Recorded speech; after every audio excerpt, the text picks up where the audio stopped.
सोना ले जा रे, चांदी ले जा रे। Gold is gold. सोना ले जा रे। नमस्कार, आप सुन रहे हैं रेडियो मनी 9 पर गोल्ड अपडेट। मैं हूं अमन गुप्ता। शादियों का सीजन है और रोशनी की शादी भी इसी महीने है। रोशनी अपने लिए गोल्ड खरीदना चाहती हैं। हाल के दिनों में तेज कीमतों के बाद रोशनी का हौसला टूट रहा था, लेकिन एक उम्मीद बंधी जब सोने की कीमत हफ्ते भर में 1500 रुपए टूट गई। पिछले हफ्ते प्रति 10 ग्राम सोने की कीमतें 59,000 पहुंच चुकी थी। अब भाव 57,500 रुपए के नीचे आ गया है। दिल्ली सराफा बाजार में 10 ग्राम सोने की कीमत 57,310 रुपए और मुंबई सराफा बाजार में 57,160 रुपए चल रही है। 22 कैरेट सोने की कीमत दिल्ली सराफा बाजार में 52,450 रुपए है।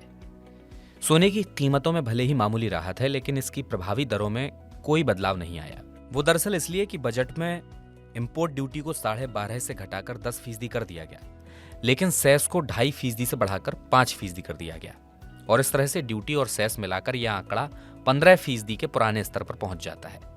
वहीं सोने पर ज्यादा इंपोर्ट ड्यूटी लगने की वजह से देश में सोने का आयात भी घट रहा है। पिछले साल देश में 27% सोने का आयात घटा था। 2022 में सिर्फ 673 टन सोने का आयात हुआ था। तो भारत में भले ही सोने का आयात घटा है, लेकिन वैश्विक स्तर पर सोने की मांग बढ़ी है। गोल्ड ट्रेंड डिमांड की एक रिपोर्ट बताती है कि 2022 में सोने की दुनिया भर में मांग 18% बढ़कर 4,741 टन हो गई थी। केंद्रीय बैंकों ने ही 1,137 टन सोना खरीदा था, जबकि 2021 में केंद्रीय बैंकों ने केवल 450.8 टन सोना ही खरीदा था। 2022 में ज्वेलरी की डिमांड 2% से घटी, लेकिन लोगों ने गोल्ड बार और गोल्ड के सिक्कों वगैरह में निवेश किया, जिससे इस तरह के सोने में निवेश 10% से बढ़कर 1,107 टन हो गया। चीन का केंद्रीय bank People's Bank of China भी सोने की खरीद लगातार बढ़ा रहा है। चीन ने जनवरी में लगातार तीसरे महीने अपने रिजर्व के लिए गोल्ड खरीदा है। चीन 3 महीनों में 77 टन सोना खरीद चुका है। इससे इसका गोल्ड रिजर्व 2025 टन हो चुका है। इस बीच एक खबर यह भी है कि राहत के बाद भी संयुक्त अरब अमीरात से गोल्ड का इंपोर्ट ज्यादा नहीं हुआ। 1 मई को संयुक्त अरब अमीरात और भारत के बीच मुक्त व्यापार समझौते के तहत तय हुआ था कि सोने को 1% कम आयात शुल्क पर यूएई से आयात किया जाएगा, लेकिन अभी तक सिर्फ 2 टन सोना ही आयात किया गया है। इसकी 2 वजह रही। एक तो लोगों को ग्रे मार्केट में सस्ता सोना मिल रहा था, जिस वजह से कंसेशनल ड्यूटी के बावजूद यूएई से सोने का आयात कम हुआ। दूसरी वजह यह थी कि ट्रेडर्स ने प्लेटिनम अलॉय के इंपोर्ट को लेकर कानूनों में अस्पष्टता का फायदा उठाकर भी सोने का आयात कर लिया।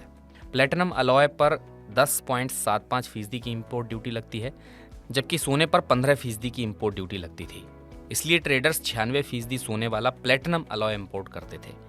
इससे उन्हें इंपोर्ट में 4.25% की बचत हो जाती थी और इसी वजह से अक्टूबर में प्लेटिनम अलॉय की ड्यूटी को बढ़ाकर भी 15.4% कर दिया गया।